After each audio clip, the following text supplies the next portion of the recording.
Good morning students. Lesson number 2 atomic structure में discovery of fundamental particles. पहली हमने आपको डिस्कवरी बताई, discovery of electron by discharge tube experiment. Discharge tube experiment is carried out by William Crookes और उन्होंने cathode rays discover करी। फिर उनके असिस्टेंट जे थॉमसन ने प्रॉपर्टीज ऑफ कैथोड रेज उन पर स्टडी की और आखिरी कंक्लूजन हमारा आया cathode rays are made up of extremely small negatively charge particle which is called electron. So electron discovered by J.J. Thomson. Electron discovered by J.J. Thomson. Electron जो name है वो स्टोनी ने दिया। आगे याद कर लीजिए, electron name given by Stoney. Mass of electron calculate by J.J. Thomson and charge of electron calculate by Millikan, जो आपको आगे पढ़ाएंगे। उन्होंने एक एक्सपेरिमेंट करा था, ऑयल ड्रॉप एक्सपेरिमेंट, तो उससे उन्होंने चार्ज निकाल दिया था।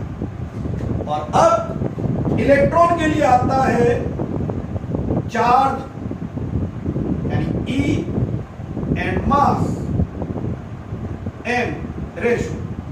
तो E by M ratio for electron.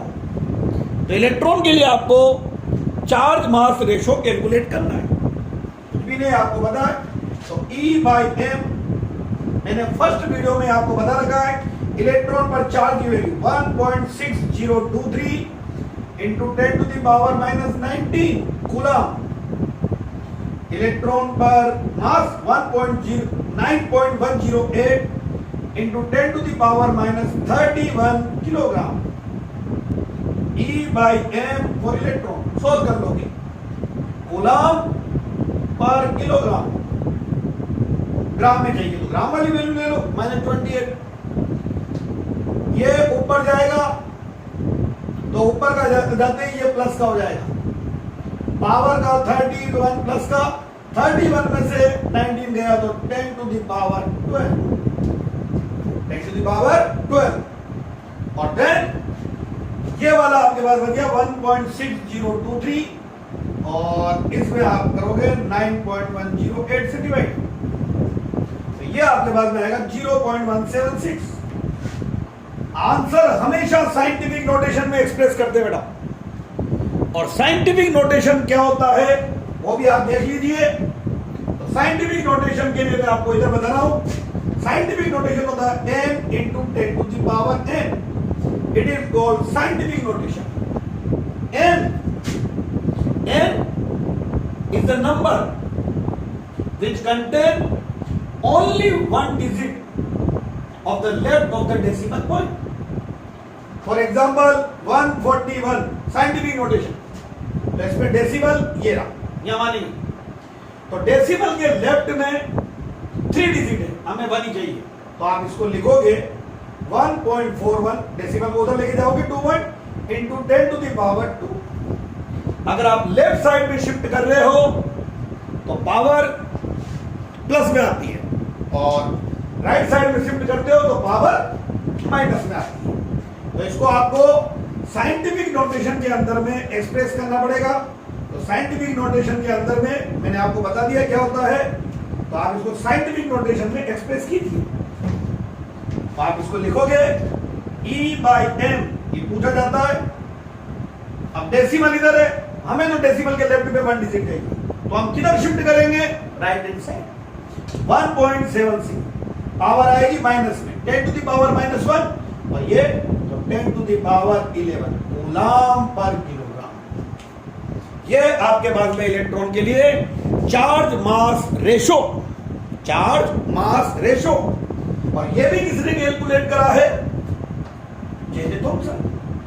और देन अब आपके पास में एटम में पहला जो पार्टिकल है विच इज कॉल्ड इलेक्ट्रॉन, वो डिस्कवर हो चुका है। तो अब क्वेश्चन ये आता है कि इलेक्ट्रॉन एटम में कहां है। तो इसके लिए एटॉमिक मॉडल जो हैं वो दिए गए। टोटल 5 एटॉमिक मॉडल है बेटा, थॉमसन जो आपने सुना हुआ है, रदरफोर्ड जो आपको बताएंगे, और फिर नील्स बोर, फिर सोमरफील्ड, और फिर मॉडर्न एटॉमिक थ्योरी, जिसके अंदर में 3 साइंटिस्ट आएंगे, de Broglie, Heisenberg and Schrodinger. ये सब आपका चैप्टर में चलेंगे आगे। आप लोगों ने बस केवल थॉमसन और रदरफोर्ड और थोड़ा सा नील्स बोर सुना। तो आता है यहां पर में Thomson atomic model, Thomson atomic model लीजिए भाई। इसी को हम बोलते हैं, अगर आपने सुना होगा, प्लम पुडिंग मॉडल। आप लोगों ने इसको 9th में 10th में सुना है। क्या कह रहा है ये, सुनिए भाई। अब आपको पता है थॉमसन को एटम में केवल एक पार्टिकल की नॉलेज है, और वो पार्टिकल कौन सा है, इलेक्ट्रॉन। प्रोटॉन तो अभी डिस्कवर ही नहीं, प्रोटॉन तो अभी थोड़ी देर बाद डिस्कवर होने वाले, तो प्रोटॉन तो डिस्कवर ही नहीं है। तो इसने बताया whole atom is a positive sphere. पूरा एटम जो होता है वो एक पॉजिटिव स्फीयर होता है, positive sphere, in which negatively charged electron embedded in it, in which negatively charged electron embedded in it, ये इलेक्ट्रॉन। तो इसका मॉडल पहला पॉइंट हो गया भाई। इसने बोला whole atom is a positive sphere, पूरा एटम जो है वो एक पॉजिटिव स्फीयर है, in which negatively charge electron embedded in it, उसके अंदर में एम्बेडेड है, स्कैटर्ड है, जो भी बोलो आप। Next point, total positive charge balance total negative charge, so atom is electrically neutral. जो एटम है वो इलेक्ट्रिकली न्यूट्रल होता है। और थॉमसन ने अपने मॉडल की कंपैरिजन करी थी वाटरमेलन से, इसीलिए इसके मॉडल को वाटरमेलन मॉडल भी कहते हैं। वाटरमेलन के अंदर में जो पूरा लाल लाल वाला पार्ट है उसका, वो तो हो गया पॉजिटिव स्फीयर, और उसमें जहां जहां बीच बीच एम्बेडेड है, धसे हुए हैं जहां जहां पर पे, वो हो गए इलेक्ट्रॉन। कहां है कोई पता नहीं। वाटरमेलन मॉडल भी बोला। प्लम पुडिंग, प्लम पुडिंग जो है ये एक डिश होती है चावल की, उसके अंदर में मीठे चावल होते हैं और उसमें चेरी होती है। वहां अपने यहां पर भी आप ले लीजिए मटर पुलाव, तो चावल और मटर के दाने, तो जो चावल है वो तो पॉजिटिव स्फीयर है, और जो मटर के दाने हैं वो नेगेटिवली चार्ज इलेक्ट्रॉन है। तो ये थॉमसन का मॉडल था, इसने अपना मॉडल दे दिया और इसमें इलेक्ट्रॉन बता दिए। Whole atom is a positive sphere in which negatively charge electron embedded in it, total positive charge balanced by total negative charge, so atom is electrically neutral. Then इसी के बाद में आती है डिस्कवरी ऑफ प्रोटॉन। मॉडल हो गया Thompson का, बाकी और पार्टिकल पता नहीं।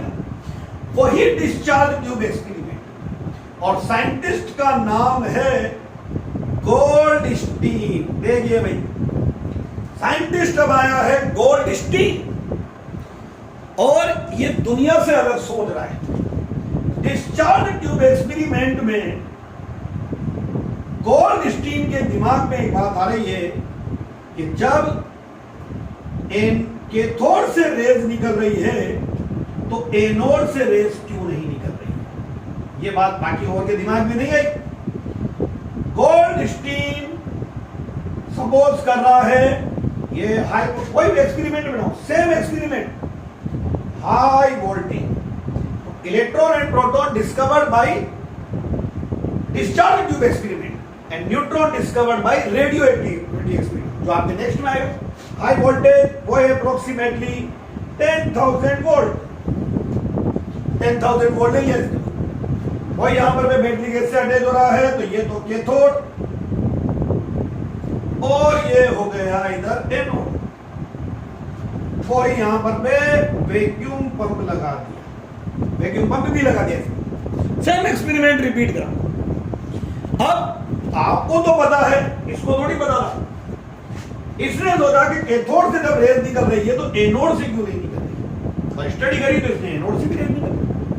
पर आपको पता है कैथोड रेज में थे इलेक्ट्रॉन्स जिनका मास बहुत कम होता है, और एनोड रेज में होंगे प्रोटॉन्स और जिनका मास बहुत ज्यादा होता है।